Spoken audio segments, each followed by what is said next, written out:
Talk about a crusher. Yes! Oh! Are you kidding me? And gone!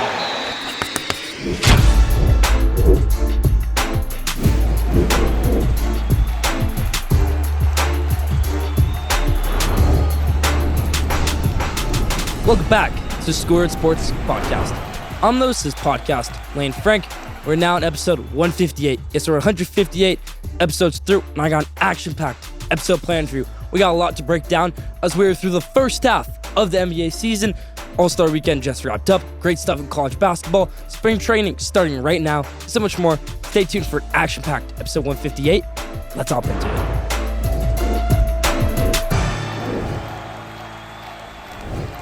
Let's start off episode 158, how we always do, with our headlines in the NBA. First thing in the NBA to talk about, NBA All-Star Weekend. Let's kick it off with the dunk contest. For the first time in my life, I did not watch any part of NBA All-Star Weekend. I didn't watch the dunk contest, didn't watch three-point contest, didn't watch skills challenge, or even the main event, the All-Star game. But Mac McClung did win the dunk contest yet again for back-to-back years. But it's a joke. Mac McClung is wearing a G League jersey. Make a better incentive for these guys to do dunk contest. We're going to talk about that on Top 5, the top 5 ways to make the NBA All-Star Game better. Mac McClung won that dunk contest. Damian Lillard took home NBA All-Star Game MVP, even though Karl-Anthony Towns dropped 50 in a loss. Team East put up 211 points. Crazy stuff to see right there. Other stuff in the NBA that happened over All-Star Weekend, Kevin Ollie will be the new Brooklyn Nets interim head coach. I want to talk about that a little bit later, but Jackie Vaughn, a guy that was their interim after they fired Steve Nash, then they gave him a 5-year contract, out after just 1 year into that contract. Kind of surprised to see that, but also the way he has handled this team, not using Cam Thomas and really overusing Ben Simmons, don't love it. My thoughts right there on the Nets. For the New York Knicks, their injuries are so bad right now, and even people are saying, can this hurt the Knicks in the long run? I think so. Ever since Brunson has been a bit banged up, Julius Randle has been banged up, this team has struggled. Hate to see it as a New York Knicks fan. Let's move to the NFL. Not too much news in the NFL, just Justin Fields. Talk about him for a second. He says, I want to stay in Chicago. I don't care that I unfollowed the Bears on Instagram. I just need a break from football. I also unfollowed the NFL. I don't think that's crazy either. I get how a guy can want a break from seeing that on his timeline every single time he opens his phone. Just football, and it reminds him of the horrible seasons he's had. Now, hopefully, Justin Fields can have better years in the future, whatever team that's with. That's the main thing going on in the NFL. Free agency coming up. Justin Fields, where will he land? Leave your thoughts on that in the comments. For the MLB, we got spring training starting this week. Get ready for a great MLB season. Got a lot of stuff to talk about. That's about for the headlines this week.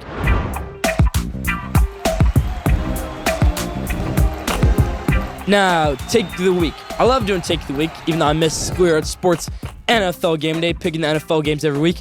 But we got take of the week back here yet again, and let's break it down. So much to talk about the MLB, new season starting. But the one takeaway I'm getting right now is how many elite free agents we have that aren't signed.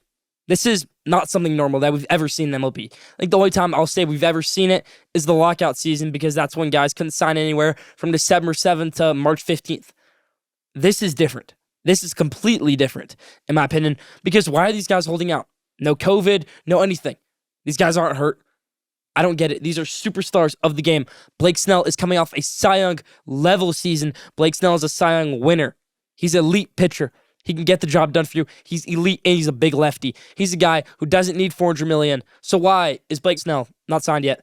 Matt Chapman, a guy who just produces, has been all-star almost every year. Why is he not signed yet? Jordan Montgomery, a very solid starter.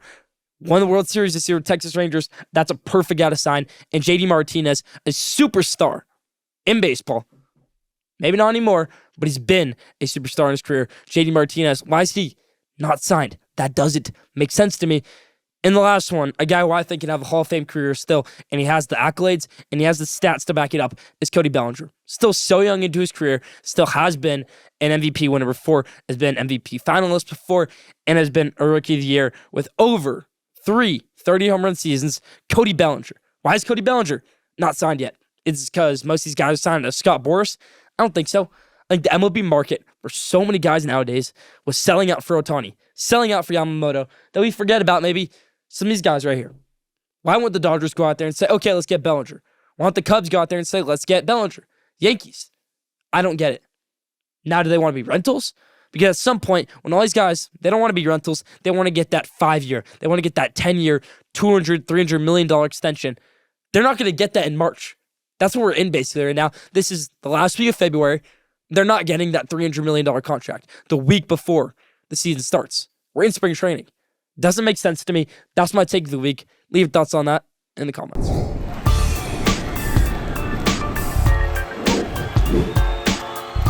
Now, top 5. This week's top 5 is the top 5 ways to fix NBA All-Star Weekend.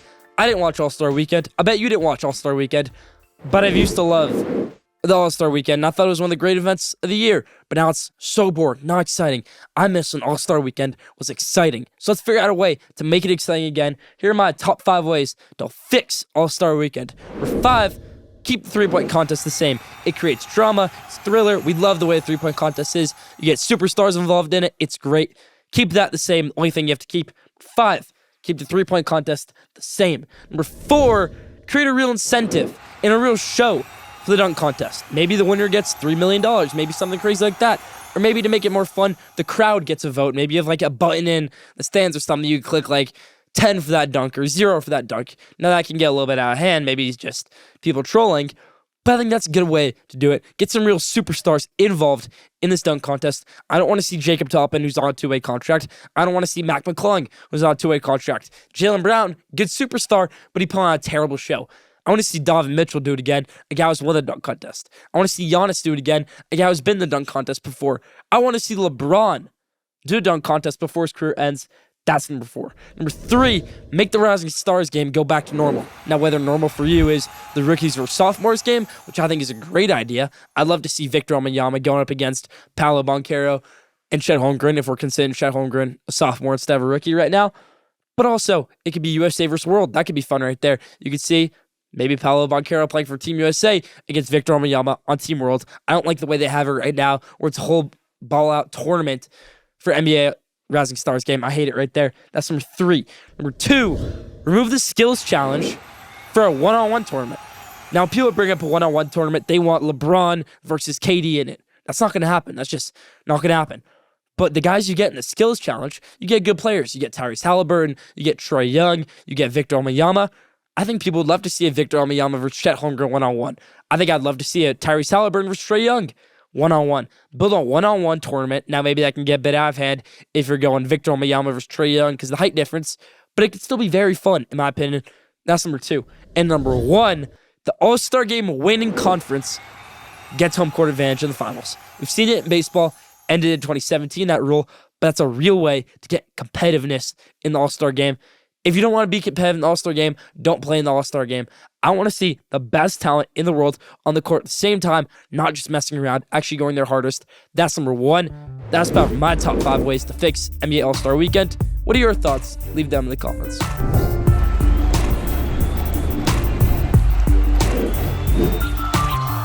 Now, did you know, this week's Did You Know, it's a great one. Did you know the Cleveland Browns in 2018, when they had Baker Mayfield and Tyrod Taylor in the team, started 0-0-1, one tie in their first game. That was their best start in 14 years. So the 14 years prior, they started every season 0-1. This year, they started with a tie. Didn't know that? Leave down in the comments. Poor Browns. I mean, they finally have turned their franchise around somewhat. But we'll always remember those 15 terrible years they had. So many terrible years. That's a hilarious stat right there. Didn't know that? That's about for Didn't Know this week.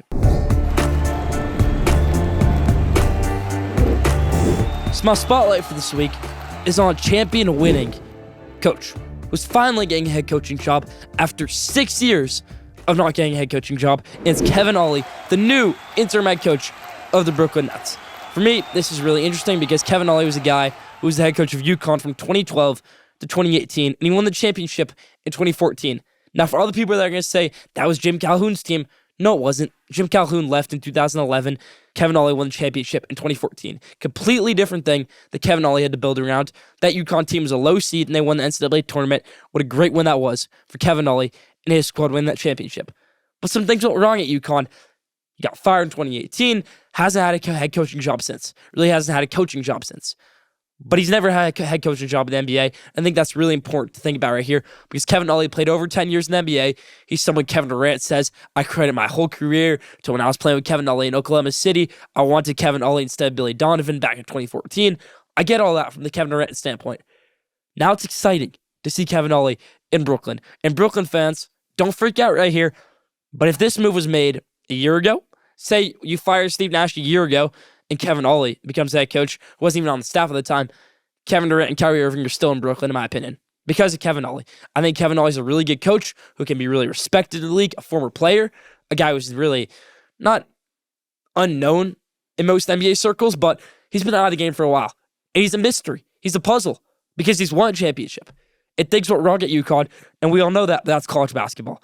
I don't think he was ever meant to be a college basketball head coach, but he is. He was. Now he's an NBA head coach, and I hope he can keep this job with the Brooklyn Nets. I really do. I think it'd be great if he could keep this job with the Brooklyn Nets and keep things going. For Brooklyn fans, they've had so rough. From when they fired Steve Nash, which shouldn't have happened. Steve Nash had never been fired. They had a rough start that year. But Steve Nash is a good head coach, in my opinion, and probably still deserves to be a head coach in the NBA again one day, but that might have just been a one-shot for Steve Nash. I'll try it once. If I hate it, I hate it. I'll never go back into coaching. Okay, say that right there. But Kevin Ollie is exciting for the Brooklyn Nets. He's got to love a guy like Cam Thomas. He's got to let Ben Simmons play physical basketball. He's not just going to run through him. It's not going to be the Jack Vaughn playbook just through Ben Simmons. No, Ben Simmons is going to play a lot. He's going to maybe try to get back to that 2018 future LeBron Ben Simmons that we once saw. But Cam Thomas is going to get shots. Mikal Bridges is going to get shots up. This is a very talented team that needs to do well with a very bad record right now. It's my opinion. Excited to see what Kevin Ollie can do in Brooklyn. Back for the spotlight this week.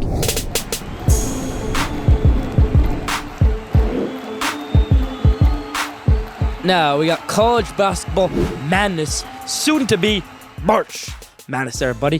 One of the last episodes of the month of February before we get into the best month for college basketball, March, everybody. NCAA tournament, conference tournaments, sign me up, fire me up for March Madness. I'm excited for it. But there's still a lot of stuff, great stuff going on in college basketball right now. Let's hop into it. The number one team in the country, UConn Huskies, the first team this season to be unanimous. Number one, what do they do in their first game? Well, they lose by 15 to Creighton. That's just how college basketball has gotten this year. Actually, I think they lost by 19 to Creighton, 85 to 66. Creighton is a decent team. I have them in the Final Four preseason. I don't know if I still have that. But for UConn, you're the number one team in the country. That's how you come out flatlining your first game as the unanimous number one team in the country. But number two, Purdue, a guy, Zach Edey, who everyone thinks is the next coming of Kareem Abdul-Jabbar, one of the greatest college basketball players of all time. Zach Edey, they think he is. But he's been in college basketball for so long. I saw a draft board having Zach Edey as a lottery pick this week. What does he do? Goes up against Ohio State with an interim head coach, one of the worst teams in the Big Ten, and he let Zed Key bully him for 40 minutes. You know me. I'm biased. I hate Ohio State. But that's a great win for them right there. For Zach Edey, you got bullied. Purdue, you got bullied. Every year in that NCAA tournament, Purdue can't produce because of stupid things like this. You look at the St. Peter's game 2 years ago. That's an elite shot to make it to the Elite Eight. You have great players. You have Zach Edey. You have Jaden Ivey. You have Travion Williams. And you're playing a 15 seed. Just win that game. Here, the NCAA Elite Eight. You're playing, I don't even remember the schools. It was a Fairleigh Dickinson. First game of the NCAA tournament as a 1 seed, and you lose to a 16 seed. Zach Edey is not meant for big-time college basketball. Not even real big-time basketball. Everyone likes to say he's big-time basketball. I disagree with that right there. Zach Edey, UConn, they lost. At Purdue with Zach Edey, they lost. Crazy stuff right there going on in college basketball. Duke, they rebounded a lot after their loss to North Carolina. Been playing great ever since. North Carolina has dropped their rankings mightily since that game. Since Armando Bacot said the ACC runs through me, they have one win, and that was in overtime against Miami. They dropped from 3-10. Duke up to number 8 right now. Arizona, they're a great team. Great wins right now. They're finally finding their groove, their stride. They're winning games. Caleb Love is playing like one of the best guards in the country, like we know he can be. They're playing great. Pele Larson, great part of the squad too. Umar Ballo. Every year, Arizona is an elite team in the regular season. Just under Tommy Lloyd so far, they haven't been able to piece it together in March Madness in that NCAA tournament. I hope they can figure it out this year. Dayton, a team that's ranked number 15 in the country, led by Deron Holmes, their big man. Deron Holmes, big great player in the country this year, but they lost tonight to George Mason. They're a 16 team in the country, and they lost to a random team. Look out for that if you're filling out your bracket in March Madness. Dayton, Could be on upset watch. First round that NCAA tournament. BYU, their first year in the Big 12 has just been so smooth. They're ranked. They just got a great win over Baylor on Saturday.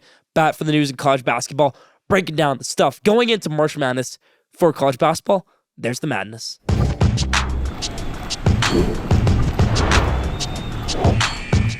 Now, at the buzzer. This week's At the Buzzer. It's getting me fired up. We're going to talk about the college football playoff, the new proposed college football playoff, and it's actually going into effect this year. So originally the plan was going to be, it's going to be 12 teams, still going to be 12 teams, but there's going to be 6 automatic qualifiers from the 6 best conference winners. Great. That's when we had 5 power conferences. Now we only have 4, and then there are going to be 6 at-large bids. That all sounds great, but now it's going to be 5 conference winners, which does sound good, but again, there's only 4 power conferences now, so the point of moving it to 6 to 5 doesn't really make sense to me because you're still going to get that random group of 5 team in there that's going to get slaughtered by any team in the top 25. That's just my opinion, though. So we'll say that right there with the automatic qualifier. The first or the best 4 conference champions get those top 4 bids, and then the rest are at large, except for that other one. So you get 5 automatic in, 4 of the top 5 get buys. The 5th doesn't, but they get in automatically, and then you got the 7 at-large bids. Something I found interesting and something somebody pointed out, Notre Dame, they're not in a conference.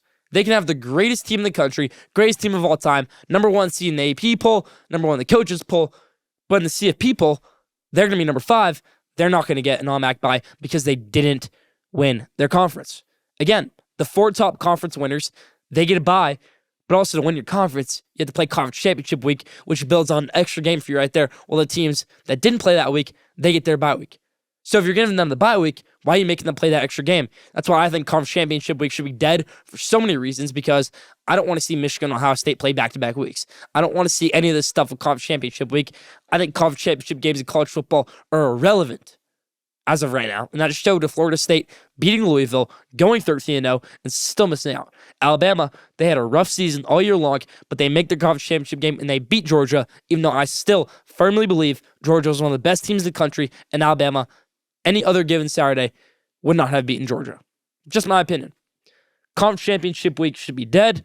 College football playoff, you're bringing the new 12 team in, you're bringing those 5 automatic qualifiers, should be 4. Not 5. The Notre Dame rule is insane. It's ludicrous. I don't love it.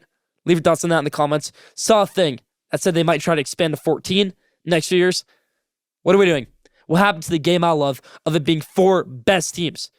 Before Michigan got good, I was a big fan of expanded playoffs. Now that Michigan's made the playoffs 3 years in a row, I'm cool with getting the 4 best teams in there.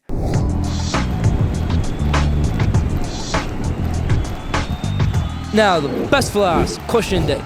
This week's question day is, who should be on the cover of the new EA College Football 25 video game? It got confirmed on Friday. EA finally, for the first time in 3 years, made a real post about EA College Football 25, a college football video game coming out this summer for the first time since 2014. We're getting a college football video game.